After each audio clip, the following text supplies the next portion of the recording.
Sa tingin mo kilala mo si Catherine Bernardo?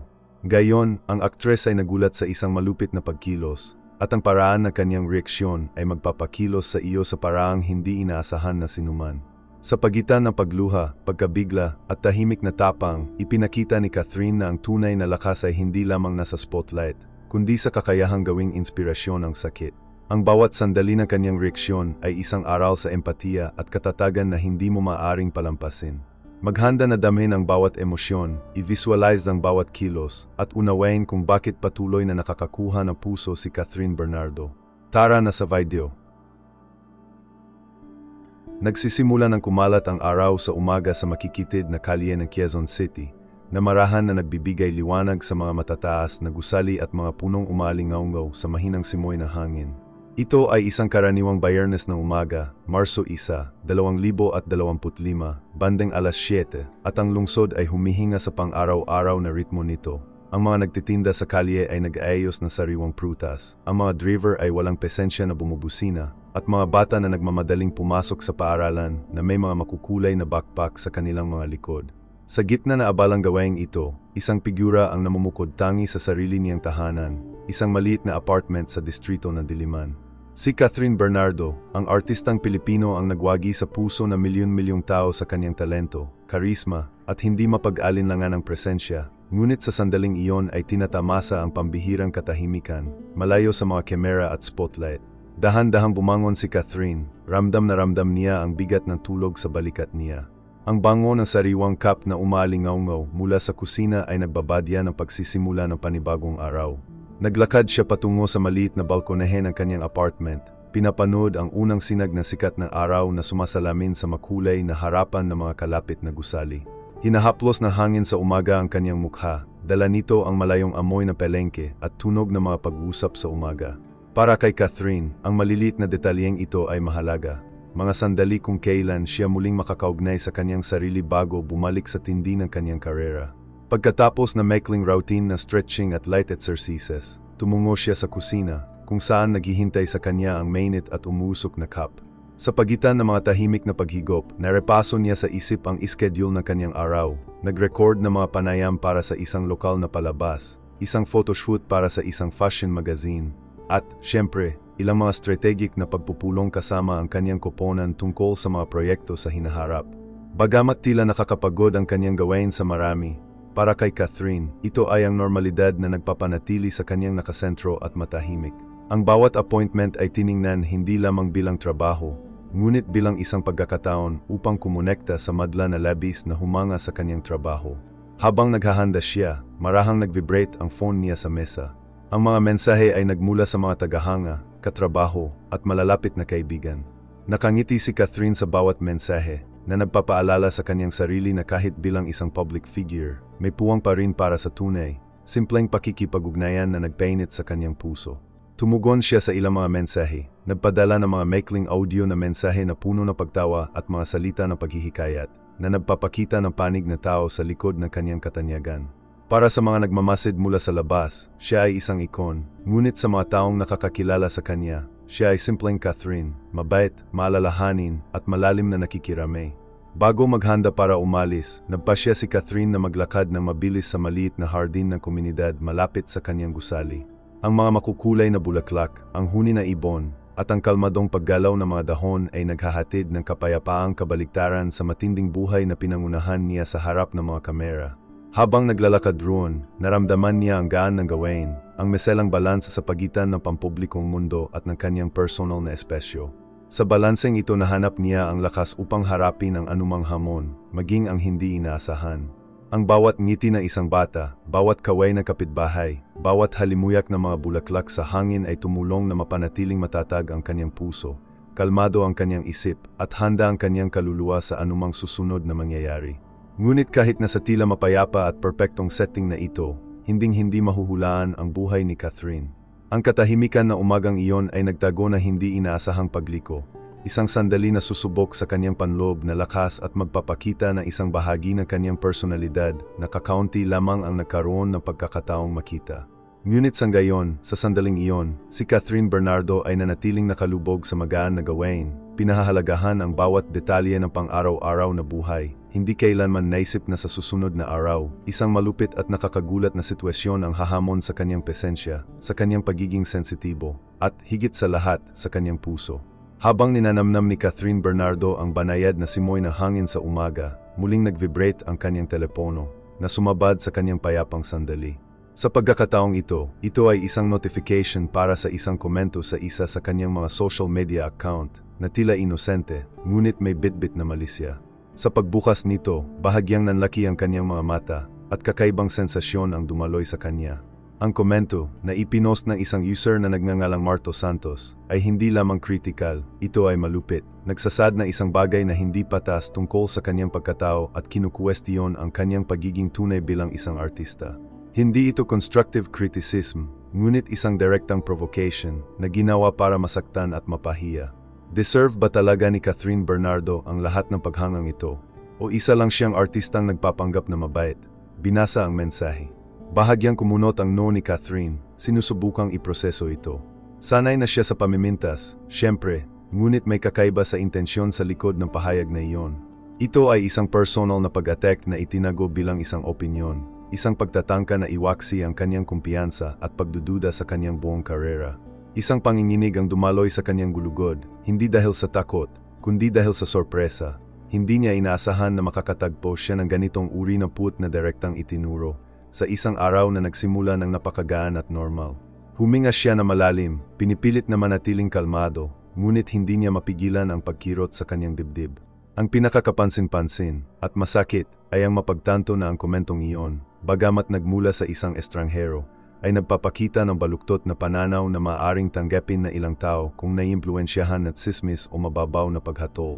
Alam ni Catherine na ang katanyagan ay may dalang mga responsibilidad, ngunit pati na rin ang pagkakalantad at interpretasyon na hindi palaging patas. Gayunpaman, sa sandaling iyon, nakaramdam siya na mahina, na para bang ang mensaheng iyon ay isang hininga na malamig na hangin na may kakayahang yumanig sa kalmadong ibabaw na itinayo niya sa buong umaga. Determinado na huwag mag-impulsively reaksyon, sinubukan ni Catherine na ipagpatuloy ang kanyang kapt, ngunit ang pakiramdam ng kawalan ng katarungan ay nanatili. Ang bawat paghigop ay tila mas mapait, ang bawat bango ay hindi na naghahatid ng ginhawang dating taglay nito. Ang mundo na tila napakagaan at predictable sa madaling araw ay biglang nagbago sa isang tense na espasyo, na puno ng pagdududa at pagkabalisa. Tumayo siya, palakad-lakad sa maliit na apartment, sinusubukang iwaksi ang pakiramdam ng kawalan ng katarungan na sumalakay sa kanya. Ngunit ang malupit na komento ay nananatili sa kanyang isipan, paulit-ulit na parang isang ekso. Samantala, ipinagpatuloy ng lungsod ang pang-araw-araw na ritmo nito sa labas ng mga bintana. Nagpatuloy ang pagtayo ng mga tindera sa kalye, bumusina sa di kalayuan, nagtatawanan ang mga bata habang tumatakbo papunta sa paaralan. Tila naging normal ang lahat, hindi napapansin ang kaguluhang dumaan sa loob ni Catherine. Ang dissonance na ito sa pagitan ng labas na mundo at ng kanyang panloob na universo ay nagpapataas na emosyonal na epekto ng sitwasyon. Ang simpleng komentong iyon, na nagmumula sa isang malamig, malayong screen, ay nagawang matakpan ang liwanag ng kanyang umaga at mapakilala na hindi inaasahang tensyon na hindi inaasahan na sinuman. Ngunit sa kabila ng unang pagkabigla, may kung ano sa paraan ng paghinga ni Catherine, ang paraan na pagpikit niya ng mga mata ng ilang segundo, sinusubukang pigilan ang kanyang pagkabigo, na nagpahayag ng isang tahimik na lakas. Hindi lang siya isang artista na nagpahanga sa mga tao, siya ay isang babaeng may dignidad na kayang harapin ang kalupitan, kahit na ang pag-attack ay dumating ng hindi inaasahan at hindi patas. Sa sandaling iyon, ang pakiramdam ng pagkagulat at kawalan ng katarungan ay nagsimulang mag-transform sa isang panloob na babala, isang bagay na mas malaki ang mangyayari, isang bagay na susubok hindi lamang sa kanyang emosyonal na control kundi pati na rin sa kanyang kakayahang gawing inspirasyon ang sakit. Ang umaga na nagsimula sa kapayapaan at kagaanan ay nagdala ng gayon na isang dramatikong tensyon na nagtakda na entablado para sa reaksyon ni Catherine na, gaya na matutuklasan na marami, ay magiging nakakagulat at nakakaantig. Ang maliit na screen na cellphone na iyon ay naglatag ng pundasyon para sa isang hanay na mga kaganapan na hindi maisip na sinuman, kahit na si Catherine Bernardo mismo. Tila umalingaungaw sa isipan ni Catherine Bernardo ang malupit na komento ni Marto Santos na parang may kuryenteng dumadaloy sa kanyang dibdib ang bawat salita. Sa kauna-unahang pagkakataon noong umagang iyon, nawala ang kanyang magaan at walang malasakit na ngiti, napalitan na matinding katahimikan na pumuno sa maliit na apartment sa diliman. Umupo siya sa mesa sa kusina, ang cup ng gayon ay nakalimutan na, at huminga na malalim, sinusubukang iproseso ang kanyang nabasa. Ang pakiramdam na pagkabigla ay halos pisikal, magkahalong kawalang paniwala, sakit, at galit na parang may malamig na hininga ang dumaan sa kanyang katawan. Si Catherine ay isang aktres na sanay humarap sa mga batikos. Pagkatapos ng lahat, natutunan niya mula sa isang maagang edad na ang katanyagan ay nangangailangan ng katatagan, pesensya, at kakayahang mag-filter ng mga komento nang hindi pinapayagan ang mga ito na makaapekto sa kanyang emosyonal na balance. Ngunit may kakaiba sa pag-ataking iyon. Ito ay hindi lamang isang opinyon tungkol sa kanyang trabaho o hitsura. Ito ay isang personal na pagpukaw na nakatuon sa pagtatanong sa kanyang pagiging tunay at pagkatao. Ang tindi na inustisya na naramdaman niya ay nagpabilis na tibok ng kanyang puso at pinaghalong lungkot at pagkabigo ang pumalit sa kanya. Pinikit niya ang kanyang mga mata saglit, sinusubukang huminga, ngunit ang pakiramdam na emosyonal na kakulangan sa ginhawa ay nagpatuloy. Habang nakaupo siya, lumitaw ang mga alaala ng mga katulad, ngunit hindi gaanong matindi, na mga sitwasyon. Mga alaala ng mga panayam kung saan tinanong ang mga malisyosong tanong, na mga manipuladong larawan sa social media, na mga tsismis na kumakalat tungkol sa kanyang personal na buhay. Ngunit hindi tulad na nakaraan, ang komentong ito ay direktang dumating, halos tulad ng isang hindi inaasahang suntok, at ang emosyonal na epekto ay hindi may kakaila. Bawat pangungusap ay tila tumutusok sa di nakikitang mga sugat na nagpapaalala sa kanya na gaano man niya pagsisikap na maging isang taong may integridad at kabaitan, palaging may mga magtatangkang guluhin siya. Huminga na malalim si Catherine, ipinatong ang kanyang baba sa kanyang mga kamay, nakatingin sa labas ng bintana. Nagpatuloy ang buhay sa labas, hindi napapansin ang kaguluhang nararamdaman niya sa loob. Ang mga tindera ay nagtayo ng kanilang mga stall sa Quezon City Market. Ang mga bata ay sumugod sa paaralan na may mga backpack sa kanilang mga likod, at ang mga driver ay bumusina sa kanilang pagmamadali. Ang normalidad na mundo ay nadiba ng husto sa emosyonal na bagyo na humawak sa loob niya. Para siyang nakulong sa isang bula, kung saan lahat na nalalaman at kontrolado niya ay nabulabog ng mga salita ng isang taong walang idea kung gaano siya kalakas. Ang pagkabigla ay nagsimulang magpakita mismo sa pisikal, isang bukol sa kanyang lalamunan, bahagyang nanginginig na mga kamay, at isang pakiramdam ng kawalan ng kakayahan sa harap ng gayong walang bayad na kalupitan. Bawat detalye ng komento, bawat nuance ng provocation, ay tila pinalakas sa kanyang isipan. Nadama ni Catherine ang isang kagyat na pangangailangan na ilabas, para sabihin ang anumang bagay na magpapanumbalik ng kanyang dignidad sa sandaling iyon. Pero alam na aktres na maaring makasama ang padalos-dalos na reaksyon. Ang unang epekto, sa makatuwid, ay hindi limitado sa emosyonal na sakit. Nasubok din nito ang kanyang pesensya at pagpipigil sa sarili. Sa kabila ng kalituhan, may kakaibang nangyari. Sa gitna ng sakit at galit, isang kislap ng determinasyon ang nagsimulang mag-alab. Napagtanto ni Catherine na ang sandaling ito ng kawalan ng katarungan ay maaring mabago sa isang karanasan sa pag-aaral, na kung paano siya tumugon ay tutukuyin hindi lamang ang pananaw ng publiko, kundi pati na rin ang kanyang sariling pakiramdam na integridad. Ang unang epekto, napakalupit at hindi inaasahang, ay naging dahilan para sa mas malalim na pagminimuni. Ang bawat pintig ng kanyang puso ay nagpapaalala sa kanya na may isang pagpipilian na dapat gawin. Hayaan ang kanyang sarili na kainin na sama ng loob o ibahin ang sakit sa isang bagay na makabuluhan, isang bagay na maaring magbigay ng inspirasyon at magpapakilos sa iba. Habang nakaupo siya roon, pinapanood ang lungsod na unti-unting gumising, naramdaman ni Catherine ang kamalayan na ang sandaling ito ay magsisimula ng isang bagay na mas malaki. Ang paunang sakit ay hindi lamang isang balakid, ito ang simula ng isang reaksyon na maghahayag na tunay na lakas ng kanyang pagkatao. Kaya naman, habang patuloy na sumikat ang araw sa kalangitan ng Quezon City, sinimulang i-internalize ng aktres ang tindi na nangyari. Inihahanda ang sarili na harapin hindi lamang ang kawalan na hustisya, kundi pati na rin ang sarili at ang kanyang sariling mga damdamin sa mga paraang hindi mahuhulaan na sinuman. Matapos ang unang epekto na malupit na komento, naramdaman ni Catherine Bernardo na parang dinadaanan niya ang isang tahimik na bagyo sa kanyang sarili. Ang maliit na apartment sa diliman ay tila naging isang walang laman at mabigat na espasyo, kung saan ang bawat araw-araw na tunog, ang kaluskos na mga dahon sa labas, ang malayong ugong na trapiko, ang awit na isang nag-iisang ibon, ay nagpapatibay na kaibahan sa pagitan ng panlabas na kalmado at ang emosyonal na kaguluhang lumalamon sa kanya sa loob. Ang aktres na nakasanayan ng harapin ang pressure ng mga kamera, mga panayam, at ang mga inasahan na milyon-milyong tagahanga, natanto sa sandaling iyon na ang sakit na dulot ng isang hindi patas na saloobin ay maaring maging mas matindi dahil sa sorpresa at hindi inaasahang kalapitan nito. Sumandal siya sa kanyang upuan, nakatitig sa walang laman na espasyo sa harapan niya. Ang mga salita ni Marto Santos ay umalingaw-ngaw sa kanyang isipan, paulit-ulit na parang isang recording na hindi niya mapigilan. Deserve ba talaga ni Catherine Bernardo ang lahat ng paghangang ito? O isa lang siyang artistang nagpapanggap na mabait? Bawat pantig ay tila nakaukit sa kanyang alaala at sa loob ng ilang segundo, nagsimulang bumulaga ang galit kasabay ng kalungkutan. Ito ay isang kakaibang halo, galit sa hindi patas na pag-atek, pagkabigo sa hindi kakayahang kontrolin ang mga pananaw na iba, at isang pakiramdam na kahinaan na bihira niyang inamin na nararamdaman sa publiko. Naramdaman ni Catherine ang pagtibok ng kanyang puso, at ang paninikip ng kanyang dibdib ay nahihirapang huminga. Para bang ang bawat pintig ay nagpapaalala sa kanya ng kawalan ng katarungan, na para bang ang bawat udyok sa kanyang katawan ay gustong mag-react kaagad, kahit na iba ang iminumungkahi ng dahilan. Ang aktres, na madalas magbigay ng inspirasyon sa iba sa kanyang kabaitan at lakas, gayon ay nahaharap sa kanyang panloob na hamon, upang harapin ang sakit at kahihiyan ng hindi hinahayaang kainin siya. Ang emosyonal na pag-igting ay umakyat, na nagbabago na malilit na kilos, isang nanginginig na kamay na nakahawak sa kanyang mugnang kapt, isang bahagyang panginginig sa kanyang mga balikat, na mga palatandaan na ang epekto ng komentong iyon ay mas malalim kaysa sa anumang pang-araw-araw na sitwasyon. Ang panloob na salungatan ay tumindi habang ang mga alaala ng mga nakaraang sandali ay lumitaw.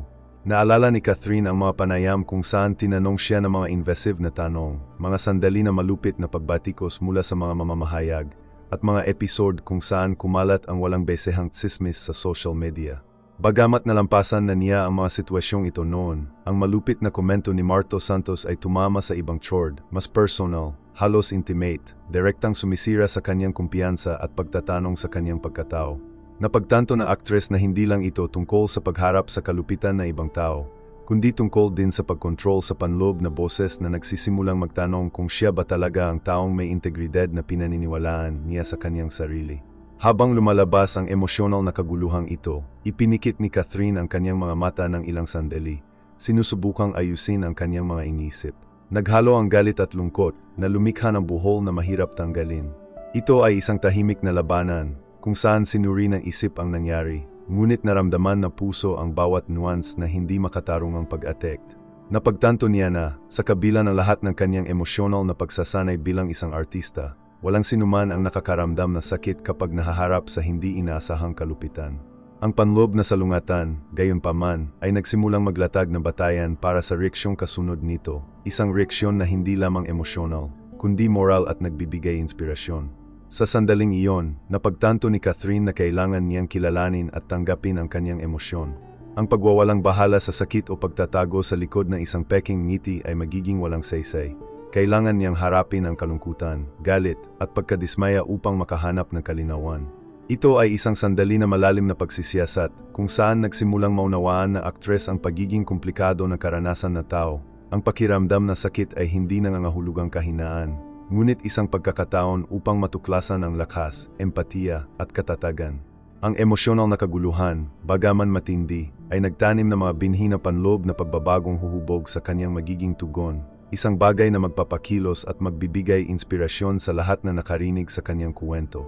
Kaya, habang ang araw ay patuloy na sumisikat sa Quezon City, na nagbibigay ng ginintuang liwanag sa mga gusali at kalye ng kapitbahayan, si Catherine ay nakaupo roon, huminga na malalim, inahayaan ang sarili na maramdaman ang bawat emosyon ng matindi. Ang sakit, galit, at pagkalito ay hindi na lamang mga hadlang, ito ay nagiging panggatong para sa isang desisyon na magbabago sa takbo ng kanyang umaga, kanyang araw, at, sa isang paraan, ang kanyang mismong pangunawa sa lakas ng loob. Nagsisimula pa lang ang tahimik na bagyo sa loob niya, at kung paano niya hinarap ang kaguluhang ito ay tutukuyin ang salaysay na magpapakilos sa lahat na tao sa paligid niya. Matapos ang ilang minutong pagkalubog sa kaguluhan na kanyang damdamin, napagtanto ni Catherine Bernardo na ang pananatiling nakakulong sa galit at kalungkutan ay wala siyang mapupuntahan. Ang maliit na apartment sa Diliman, na dati ay tila isang mabigat at tahimik na espasyo, gayon ay naging isang kanlungan para sa mas malinaw na pag-iisip. Dahan-dahan siyang bumangon, naglalakad sa balkonehe kung saan matatanaw ang abalang mga lansangan ng lungsod, pinagmamasdan ang daloy na pang-araw-araw na buhay. Mga nagtitinda na may dalang mga kahon ng sariwang prutas, mga batang nagmamadaling pumasok sa paaralan na may maraming kulay na mga backpack, nagmamadaling nagmumotorsiklo, at ang patuloy na ugong ng mga dumadaang sasakyan. Ang lahat na ito ay tila normal na nagpapatuloy, hindi napapansin ang kaguluhang lumalamon sa kanyang panloob na sarili. At ang pagsasakatuparan na ito ay nagdulot ng kakaibang pakiramdam ng katahimikan. Naramdaman ni Catherine ang pangangailangang dumistansya sa kagustuhang mag-react kaagad. Alam niya na anumang padalos-dalos na tugon sa malupit na komento ay maaring baguhin ang kanyang sakit sa isang bagay na negatibo, isang bagay na hindi nagpapakita kung sino talaga siya. Huminga siya na malalim, naramdaman ang hangin na dumampi sa kanyang mukha, at hinayaan ang bawat pintig ng kanyang puso na ikonekta siya sa kanyang panloob na lakas. Sa sandaling iyon ng pagsisiyasat sa sarili, nagsimula siyang makatwiran na suriin ang sitwasyon. Hindi tinukoy ng komentong iyon kung sino siya at hindi rin ito sumasalamin sa kanyang kasaysayan ng katapatan, dedikasyon at empatiya. Si Marto Santos, gaano man siya kaagresibo, ay kumakatawan lamang sa isang baluktot na pangunawa sa katotohanan, hindi ang katotohanan tungkol sa kanyang buhay o pagkatao. Habang nagmumuni-muni siya, lumitaw ang mga alaala ng mga nakaraang karanasan. Naalala ni Catherine ang pagtagumpayan na hindi patas na pagpuna sa mga panayam, pagharap sa mga malisyosong tsismis, at mga sitwasyon kung saan inilagay siya ng katanyagan sa mga hindi komportableng posisyon. Ang bawat nakaraang hamon ay nagpalakas sa kanyang kakayahang makilala sa pagitan na nakabubuo na pagpuna at walang bayad na pag-atek. Napagtanto niya na ang kasalukuyang sitwasyon, bagamat masakit, ay isa pang pagkakataon upang muling pagtibayin ang kanyang integridad at pumili ng isang tugon na hindi lamang nagpapakita ng kanyang kapanahunan, ngunit maaari ring magbigay ng inspirasyon sa mga humahanga sa kanya. Ang katahimikan na apartment ay naging kasabwat sa kanyang pagminimuni.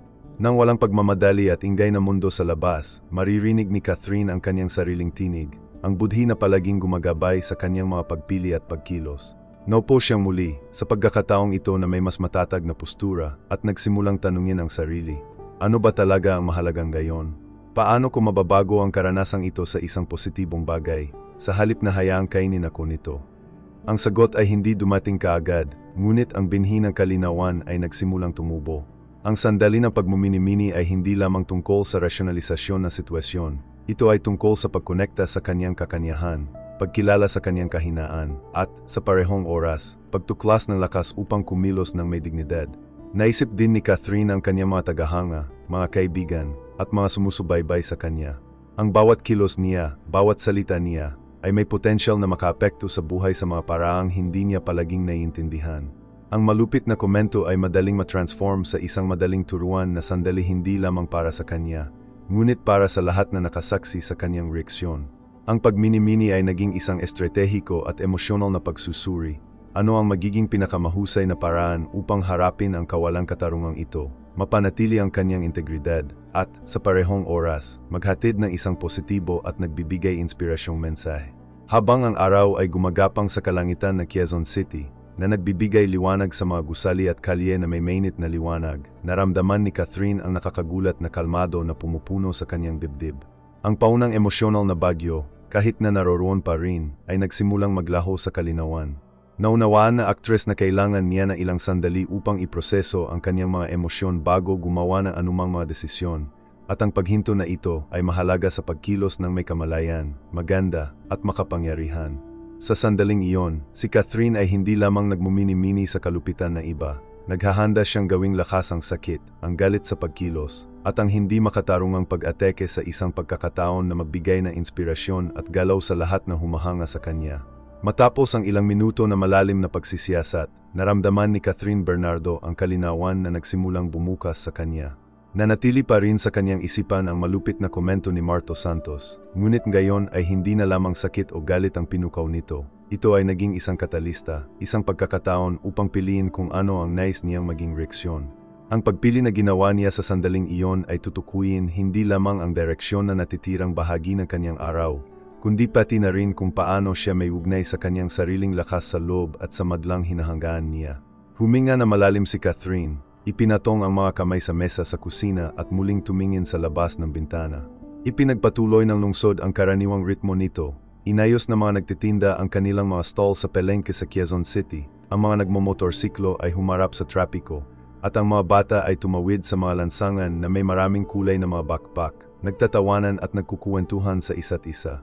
Ang pagiging normal sa paligid niya ay kabaligtaran sa kaguluhang naramdaman niya noon, at ang kaibahang ito ay nakatulong sa kanya na mapagtanto na ang kanyang reaksyon ay hindi kailangang maging agaran o mapusok. Maaari niyang piling kumilos ng may dignidad, may empatiya, at gawin pa ring malinaw at makapangyarihan ang kanyang mensahe. Habang nagninilay-nilay, naalala ni Catherine ang mga alituntuning laging gumagabay sa kanyang buhay, kabaitan, pesensya, at katapangan. Alam niya na ang pagtugon ng may pagsalakay o hinanakit ay magiging madali, halos automatiko, ngunit hindi ito magpapakita ng babaeng nagsusumikap araw-araw na maging buo at nagbibigay inspirasyon. Sa kabilang banda, ang pagpili na kumilos ng may habag, pangunawa, at paninindigan ay mangangailangan na tunay na lakas. Ang tahimik na lakas na lumalabas lamang kapag ang isang tao ay maaaring baguhin ang sakit sa positibong pagkilos. Ito ay isang tiyak na sandali. Ang negatibong reaksyon ay magpapasigla sa siklo ng kalupitan. Ang pagtugon sa nakabubuo ay makahihigit sa kawalan ng katarungan. Sinimulan ni Catherine na makita ang kanyang tugon. Hindi ito magiging isang nagpapasiklab na komento ng publiko o isang mabilis na pagtatanggol sa social media. Naisip niya ang isang bagay na mas malalim at mas may epekto, isang bagay na magpapakita na kahit nasa harap ng kawalan ng katarungan, posibleng mapanatili ang dignidad ng isang tao at magbigay ng inspirasyon sa iba. Maingat na gumana ang kanyang isip, sinusuri ang bawat posibilidad, bawat salita, bawat kilos. Ang bawat pagpipilian ay may potensyal na magkaiba, ngunit alam niya na ang kanyang pagiging tunay at empatiya ay dapat nagabayan ang bawat aksyon. Isinaalang-alang din ng aktres ang pananaw ni Marto Santos. Kahit mahirap, sinubukan niyang unawain na ang mga malupit na gawa ay kadalasang naghahayag na higit patungkol sa may kasalanan kaysa sa tatanggap. Ang kanyang komento, kahit na malisyoso, ay hindi matukoy ang kanyang pagkakakilanlan. Napagtanto ni Catherine na ang tunay na lakas ay nakasalalay sa pagkilala sa sakit, ngunit hindi pinapayagan nito na sirain ang kanyang mga prinsipyo. Ang pagsasakatuparan na ito ay higit na nagpalakas sa kanya, na lumilikha na isang pakiramdam ng layunin na nagpasya na kumilos ng may pagkabukas palad at tapang hindi lamang posible, ngunit kinakailangan. Sa sandaling iyon na pinili ni Catherine, magre-react siya sa nakakagulat at nakaka-inspire na paraan.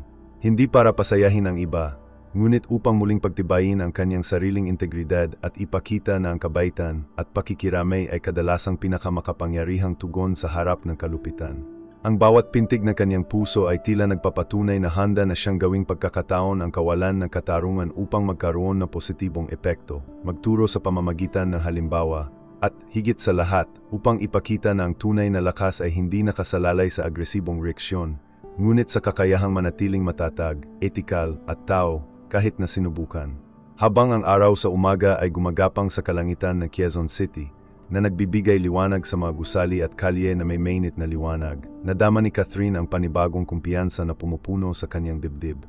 Ang emosyonal na unos na bumalot sa kanya noon ay hindi pa ganap na nawala, ngunit ngayon ay napalitan na ito ng determinasyon, kalinawan, at tapang. Ang pagpili ng kanyang tugon ay ginawa. Ito ay isa na magpapakilos, magbibigay inspirasyon, at higit sa lahat, magpapakita kung sino talaga siya.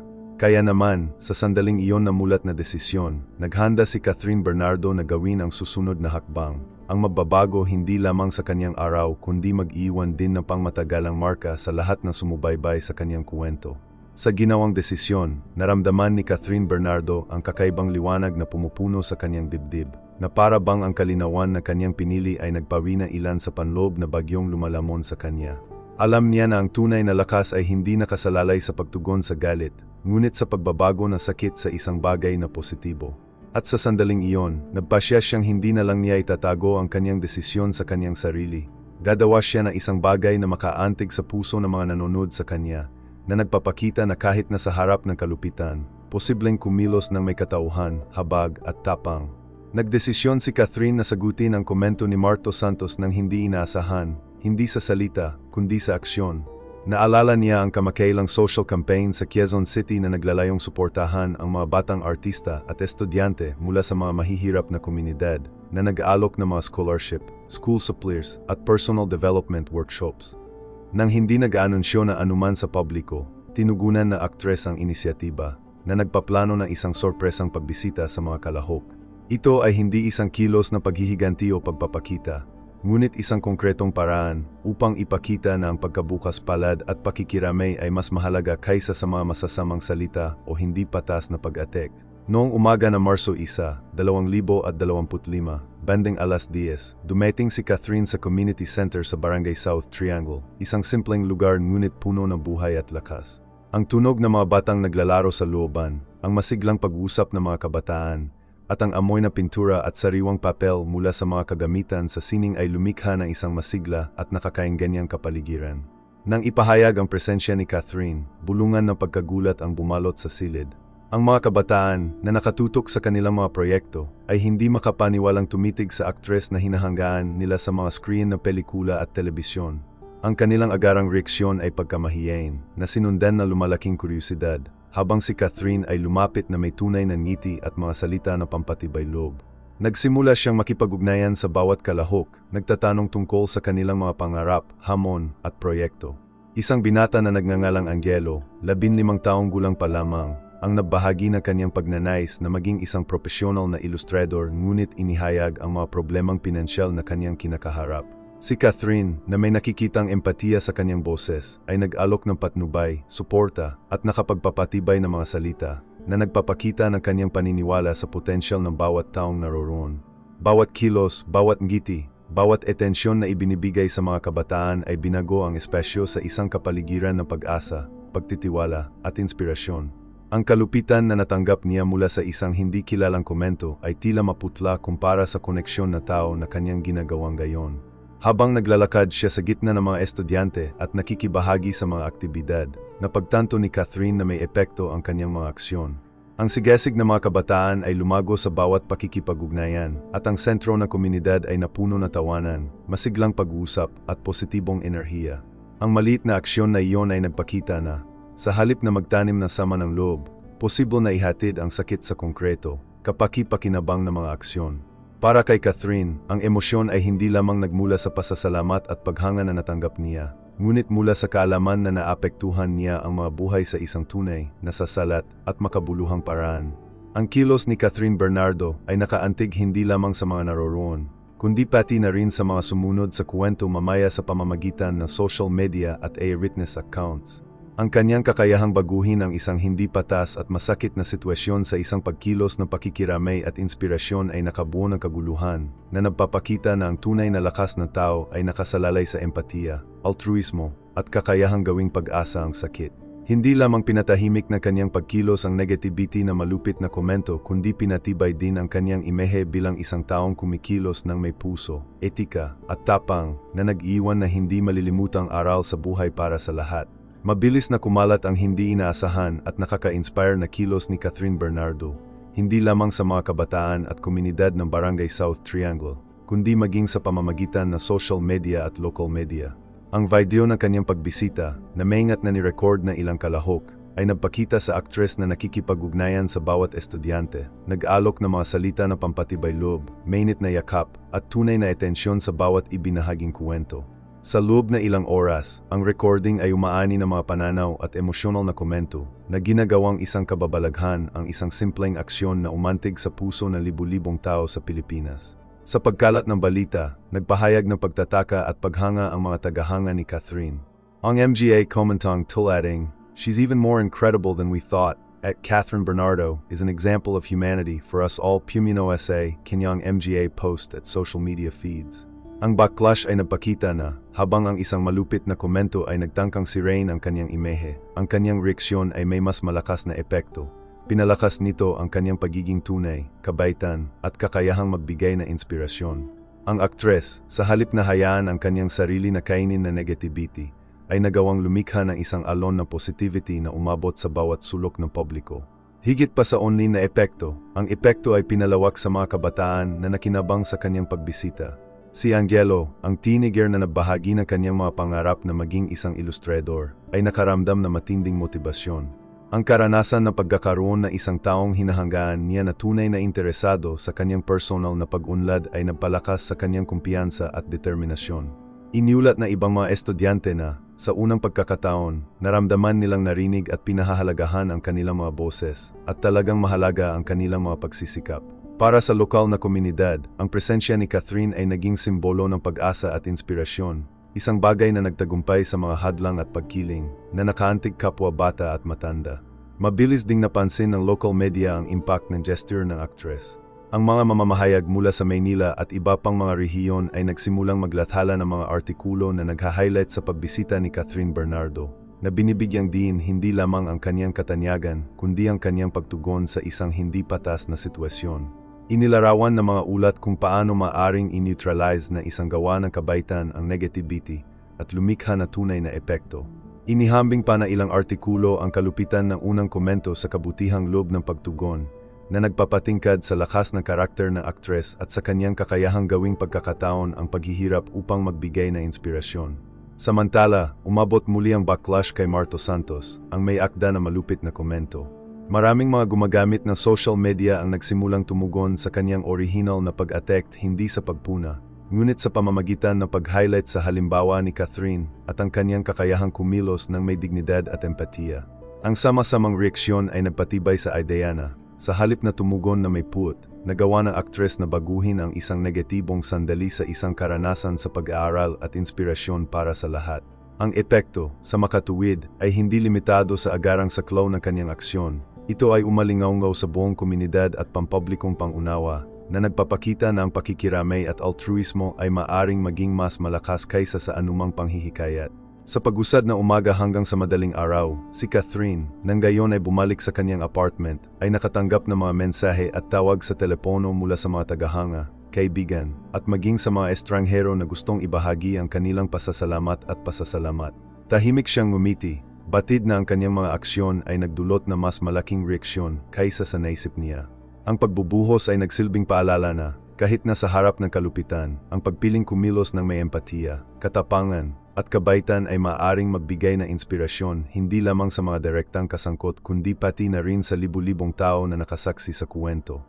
Ang malupit na komento ay naging trigger lamang, ang tunay na salaysay ay lumabas mula sa lakas, kabutihang loob, at integridad ni Catherine Bernardo, isang kuwentong laganap at magiging sanggunian kung paano harapin ang kahirapan ng may dignidad at inspirasyon.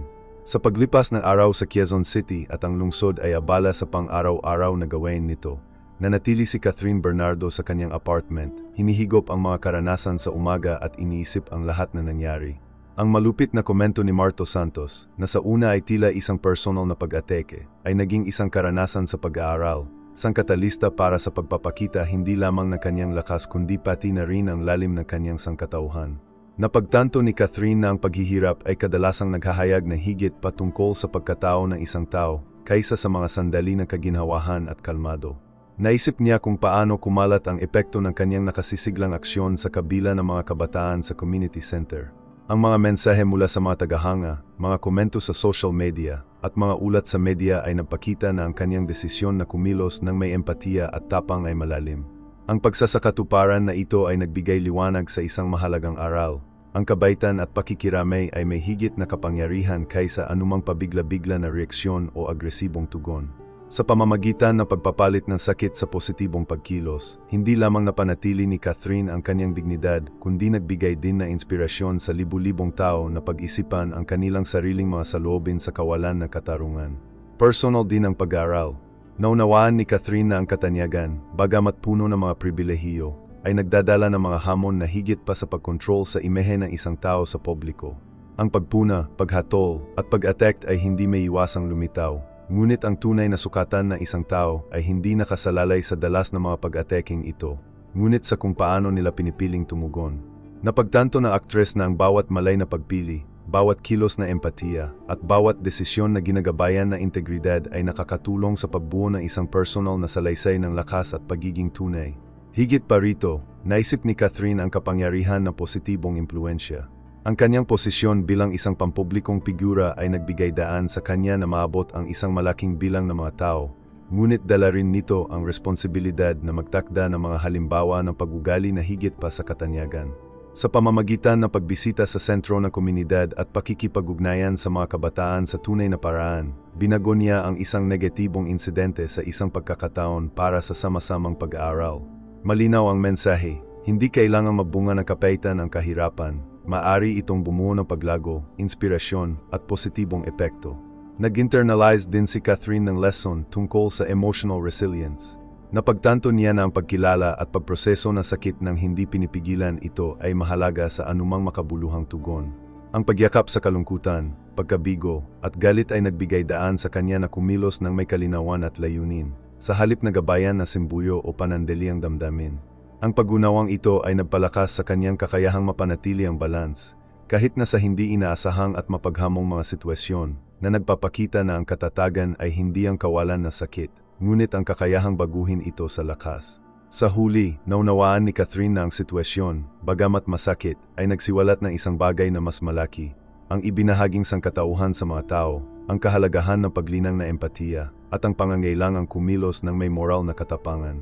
Bawat kilos, bawat malay na pagpili, ay may potensyal na umalingaw-ngaw hindi lamang sa kanyang buhay kundi sa buhay na marami pang iba, na nagpapatunay na ang isang gawa na tunay na kabaitan ay maaaring maging mas makakaapekto kaysa sa anumang negatibong pag-atek. Ang aral sa umaga, sa makatuwid, ay naging isang milestone. Ang tunay na lakas ay nakasalalay sa kakayahang mapanatili ang integridad, kumilos ng may pagkabukas palad, at magbigay ng inspirasyon sa pamamagitan ng mga konkretong halimbawa, na ginagawang isang bagay na nagpapayaman sa sariling buhay at sa buhay ng mga taong nakapaligid sa kanya. Habang lumalalim ang hapon sa Quezon City, ang mga huling sinag na sikat ng araw ay nagpapaliwanag sa mga kalye at mga gusali na may mainit, ginintuang liwanag, at natagpuan ni Catherine Bernardo ang kanyang sarili sa kanyang apartment, nakaupo sa maliit na balkonehe kung saan matatanaw ang distrito ng Diliman. Isang pakiramdam na katahimikan at kasiyahan ang pumuno sa kanyang dibdib, kaibahan sa tensyon at sakit na bumalot sa kanya noong umagang iyon. Ang malupit na komento ni Marto Santos, na sa una ay tila hindi mabata na bigat, gayon ay naging isang malayong detalye na lamang sa isang kwento ng katatagan, katapangan, at empatiya. Habang pinagmamasdan niya ang mga taong gumagalaw sa kahabaan ng mga lansangan, naisip ni Catherine kung paano hinubog ng bawat malay na pagpili sa buong araw hindi lamang ang kanyang personal na karanasan, kundi pati na rin ang pananaw ng lahat na nakasaksi o natuto sa kanyang mga aksyon. Ang kanyang pagbisita sa sentro ng komunidad ng Barangay South Triangle ay naging isang bagay na mas malaki kaysa sa kanyang inakala. Nagdulot ito ng mga ngiti, pag-asa, at inspirasyon sa mga kabataan, na nagpapatibay sa kahalagahan ng pagbabago ng kahirapan sa isang pagkakataon para sa positibong epekto. Napagtanto niya na, sa halip na gumanti ng may galit, pinili niyang bumangon sa sitwasyon, na nagpapakita na ang tunay na lakas ay hindi nakasalalay sa paghihiganti, kundi sa pakikiramay at integridad. Ang kinalabasan na araw, para kay Catherine, ay hindi limitado sa mga panlabas na aksyon. Sa panloob, nadama niya na mas mature, mas alam ang sarili niyang katatagan at kakayahang harapin ang kawalan ng katarungan. Bawat emosyon na naranasan niya, pagkabigla, sakit, galit, at pagminimuni, ay napalitan na malalim na karanasan sa pag-aaral. Napatunayan niya sa kanyang sarili na ang moral na tapang at empatiya ay hindi lamang abstract na mga virtud, ngunit nasasalat na mga puwersa na maaaring magpaikot sa tila negatibong mga sitwasyon at makabuo ng pangmatagalang epekto. Sa isip niya, binalikan niya ang mga salitang ibinahagi niya sa mga batang artista noong umagang iyon. Ang kanilang mga kwento ng mga pangarap, hamon, at pag-asa ay nanatiling matingkad sa kanyang memorya, na nagpapaalala sa kanya na ang positibong impluensya ng isang tao ay maaaring dumami sa hindi inaasahang paraan. Ang pakiramdam na tagumpay ay hindi lamang nagmula sa pagkilala ng publiko, ngunit mula sa katiyakan na siya ay tunay na nakaantig sa mga buhay, na nagpapakita na ang kabaitan ay isang makapangyarihang pagpipilian kahit na sa harap ng kahirapan at kalupitan. Nang magbago ang langit mula sa ginintuang kulay hanggang sa malambot na kulay ng orange at pink, nadama ni Catherine Bernardo ang isang matahimik at malalim na kapayapaan. Alam niya na ang buhay ay patuloy na maghaharap ng mga hamon, pagpuna, at mga hindi inaasahang sandali. Ngunit alam din niya ang kanyang sariling lakas at ang epekto ng kanyang mga mapagpipiliang desisyon. Huminga na malalim ang aktres, dinadama ang bawat detalye ng sandali, ang bango ng mga bulaklak sa balkonehe, ang huni na ibon sa malayo, ang tahimik na pagmamadali at pagmamadalian ng mga lansangan, at ang banayad na init ng papalubog na araw.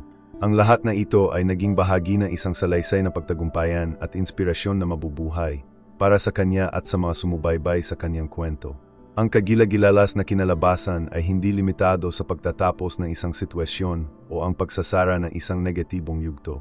Ito ay ang pagsasama-sama ng isang prinsipyo, na ang panloob na lakas, empatiya, at moral na tapang ay makapangyarihang kasangkapan para sa pagbabago na mahihirap na sandali sa mga karanasan ng paglago, pagkatuto, at inspirasyon. Si Catherine Bernardo, sa gabing iyon ng Quezon City, ay lumakad ng may katiyakan, handang harapin ang anumang bagong hamon ng may katahimikan, integridad, at higit sa lahat, bukas na puso. Ang kwento na malupit na umaga na naging isang nakaka-inspire na aksyon ay nananatiling isang paalala na ang bawat malay na pagpili ay may kapangyarihang lumikha ng mga alon na positibong epekto na lumaganap ng higit pa sa mismong sandali, na nag-iwan ng pangmatagalang marka sa mundo at sa buhay ng mga nakapaligid sa kanya. Kung nagustuhan mo ang video na ito, mag-subscribe sa channel at i-on ang mga notification. Mag-iwan ng like para matulungan ang channel at magkita-kita tayo sa susunod na kwento.